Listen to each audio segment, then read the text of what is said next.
So the stop, turn, face, and wait certainly has a place, but that's not what I'm looking for right now. I'm looking for forward and balanced. I'm looking for forward and confidence. Once his forward is in place, once he's moving forward and he's balanced emotionally and physically, then he'll be putting slack in this rope.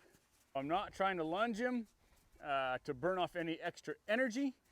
I'm just trying to get him going in a nice forward circle with a little less pulling and a little bit more forward.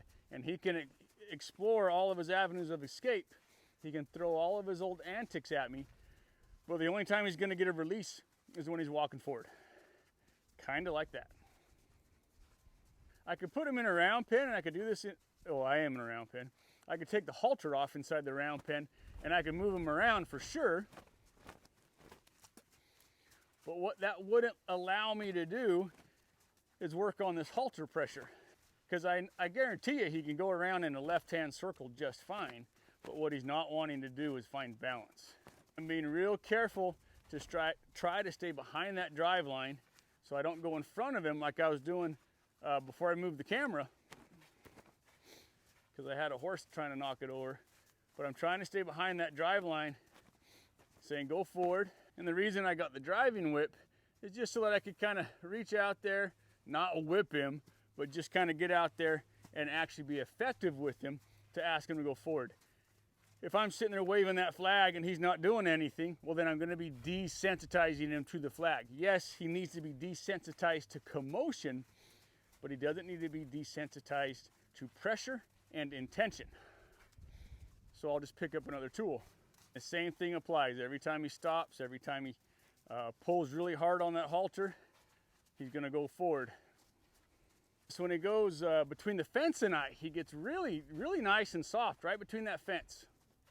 That's because that fence is acting like an outside rein.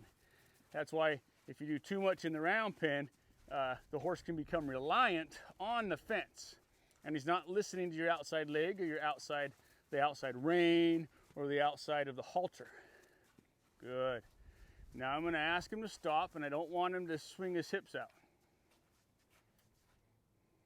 Good. He's pulling on this halter that bad, and his head's going up in that air, and he's bracing against it, then that's the exact same thing he'll be doing when I ride him. Where when I was going to catch him, he would keep me in his right eye, which is this eye here, and he would back up once he found I didn't have a treat. So he's pretty guarded against this left side because that's the side we put the halters on. But he's got to get used to all of this. He's got to get used to me in this eye. Curiosity that he's going to start to draw towards me. This whole session was about draw towards me and not pulling on the lead rope.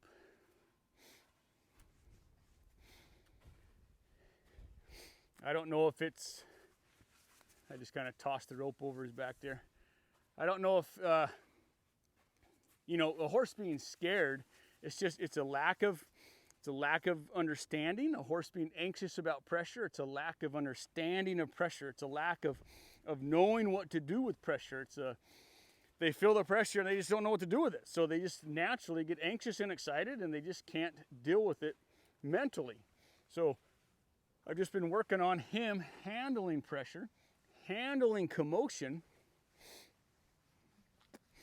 so that he can start to get a much deeper understanding of that pressure. Your horse doesn't understand the depth of pressure, or how deep does your horse understand that concept.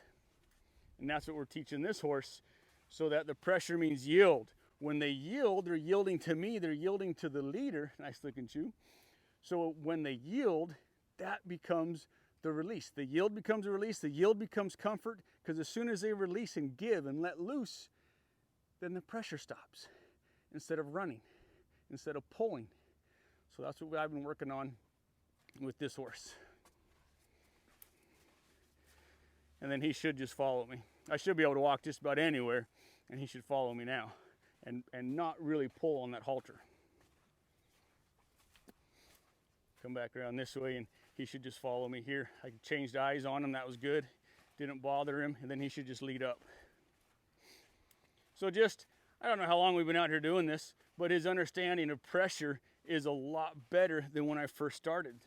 I should just be able to walk in here, I'm gonna pick my left hand up just to block his nose as I walk in here, because he has me in his right eye. I want to be in his left eye.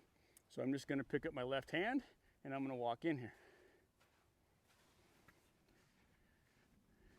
Just me picking up that hand